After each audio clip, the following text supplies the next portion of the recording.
Allahu Allahu Allahu Allah Allahu Allahu Allahu Allah। बिस्मिल्लाहिर्रहमानिर्रहीम। मुहतरम सामीन किराम, जैसा कि आपको मालूम है कि माह ज़ुल्हिज्जा जो इस्लामी एतबार से इस्लामी आखिरी महीना है, इंशाअल्लाहुल अज़ीज़ गालिब गुमान के मुताबिक दिस वेडनेसडे यानी बुध को इंशाअल्लाहुल अज़ीज़ शुरू हो जाएगा। और इस महीने की बड़ी फजीलत और इस महीने की बड़ी बरकत है, इसकी बड़ी ताज़ीम है, और बिलखुसूस इसके जो पहले 10 दिन हैं इनकी बड़ी फजीलत आई है।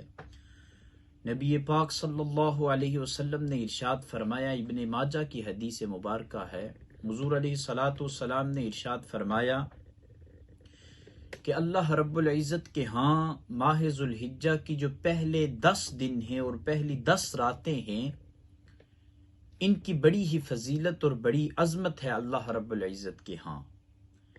बल्कि यहाँ तक कहा गया कि अगर कोई बंदा भी इनके अंदर छोटा सा भी अमल करता है तो अल्लाह रब्बुल इज़्ज़त के हाँ वो बड़ा महबूब अमल होता है और अल्लाह रब्बुल इज़्ज़त उसको ज़रूर कबूल फरमाता है। और फिर हुजूर अलैहिस्सलातु वस्सलाम की ज़ुबान मुबारक से निकले हुए चंद कलिमात और चंद अल्फाज हैं। हुजूर अलैहिस्सलातु वस्सलाम ने इरशाद फरमाया कि ऐ मोमिनो, तुम में से कोई भी माह ज़ुल्हिज्जा के इन पहले 10 दिनों को पाए तो इनके अंदर तस्बीह, तहमीद और तहलील कहे। तस्बीह या तकबीर के अल्फाज बाज़ रिवायात में आए, इनसे मुराद है अल्लाहु अकबर, अल्लाहु अकबर। इन अल्फाज की कसरत करे। और तहमीद से मुराद है अल्लाह रब्बुल इज़्ज़त की हम्द बयान करना, यानी कि अल्हम्दुलिल्लाह, इन ये अल्फाज कहे। और तहलील से मुराद होता है ला इलाहा इल्लल्लाह कहना। इन अल्फाज की कसरत करे। गोया कोई बंदा पढ़ता है ला इलाहा इल्लल्लाह वल्लाहु अकबर वलिल्लाहिल हम्द, तो इसके अंदर तमाम अल्फाज आ जाते हैं। या कोई पढ़ता है सुबहान अल्लाहि वल्हम्दुलिल्लाहि वला इलाहा इल्लल्लाह वल्लाहु अकबर, जैसा कि हजरत अब्दुल्ला बिन उमर और हजरत अबू हुरैरा, इनका ये कसरत के साथ अमल होता था। कुरान करीम में भी इन दिनों की भी बड़ी ताज़ीम है। फरमाया वज़कुरुल्लाह फी अय्यामिन मादूदात। इनसे मुफस्सिरीन किराम ने ये माना अखज़ किया कि ये जो चंद मादूद दिन हैं, इनसे मुराद माह ज़ुल्हिज्जा के पहले 10 दिन हैं।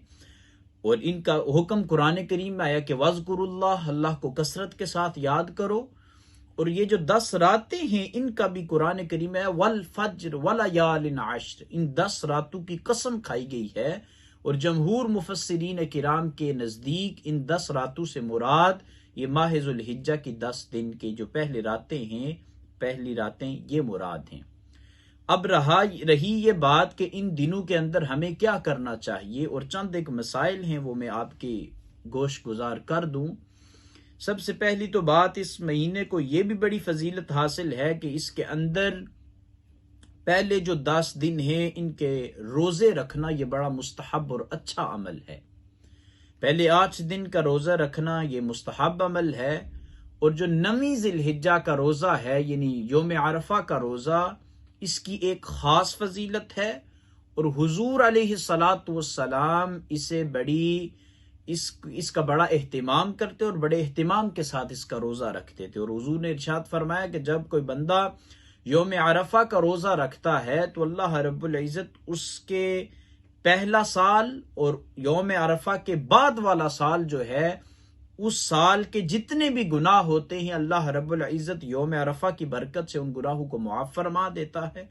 और बाद रिवायात के अंदर आया कि सारी जिंदगी के जो गुनाह होते हैं, गुनाह सगीरा, उनका कफ़ारा ये योम अरफा का रोजा बन जाता है। और हाँ, जो 10 ज़िलहिज्जा यानी ईद के दिन का जो रोजा होता है ये ममनू होता है। हदीस पाक में आया, हुजूर ने योम ईद उल फितर और ईद उल अज़हा इन दोनों के रोजे से मना फरमाया कि इन दिनों में रोजा ना रखा जाए। और जो पहले 8 दिन हैं इनके अंदर बंदा कज़ा की भी नीयत कर सकता है। यानी माह रमज़ान में अगर कोई रोजा बंदे से रह गया, या जो ख़वातीन हैं इनका उज़र की बिना पर कोई रोजा रह गया तो इन दिनों में रख ले तो ये नूरुन अला नूर हो जाएगा। और दूसरा ये भी याद रख लिया जाए कि बाज़ हज़रात तो ये पूछते भी रहते हैं, और ये मसला ज़हन में भी होना चाहिए कि जो बंदे कुर्बानी करते हैं, आया कि उनके लिए पहले 10 दिनों के अंदर नाखन और बाल कटवाना या ना कटवाना, इसका क्या मामला है, क्या ये फ़र्ज या वाजिब है या सुन्नत है। तो ये याद रखा जाए कि माह ज़ुल्हिज्जा का चांद नजर आने से पहले पहले जो इस साल तारीख जो बन रही है और जो दिन बन रहा है, ये दिस ट्यूसडे से पहले पहले, यानी इसकी शाम से पहले पहले ये बंदा नियत कर ले कि वो नाखन और अपने बाल ना कटवाए 10 ज़िलहिज्जा तक। तो ये अफजल और मुस्तहब है, फर्ज या वाजिब नहीं है।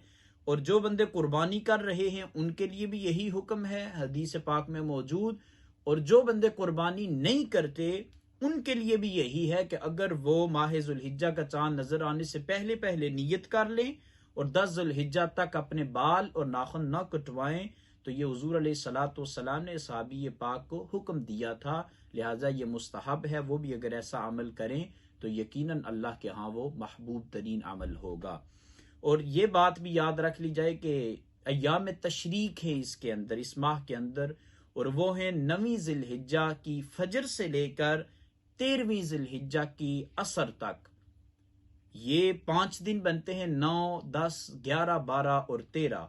ये दिन अय्याम तशरीक होते हैं, और इनमें अगर फर्ज जो नमाज होती है वो जमात के साथ हो तो एक मरतबा नमाज के बाद तकबीर कहना वाजिब होता है, और इससे जायद यानी 3 मरतबा कहना सुन्नत होता है। इसका भी हमें एहतिमाम करना चाहिए।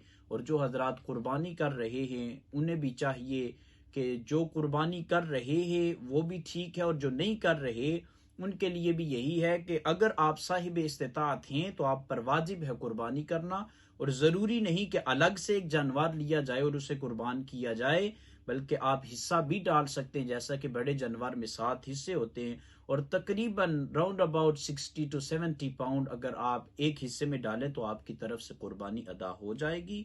मैं दुआ करता हूँ अल्लाह रब्बुल इज़्ज़त इन अय्याम के बरक़ात से हमें मुस्तफ़ीज़ फरमाए, और जितने भी अहकाम हैं उन पर अमल पैरा होने की तौफ़ीक़ अता फरमाए। वमा अलैया इल्लल बलाग़।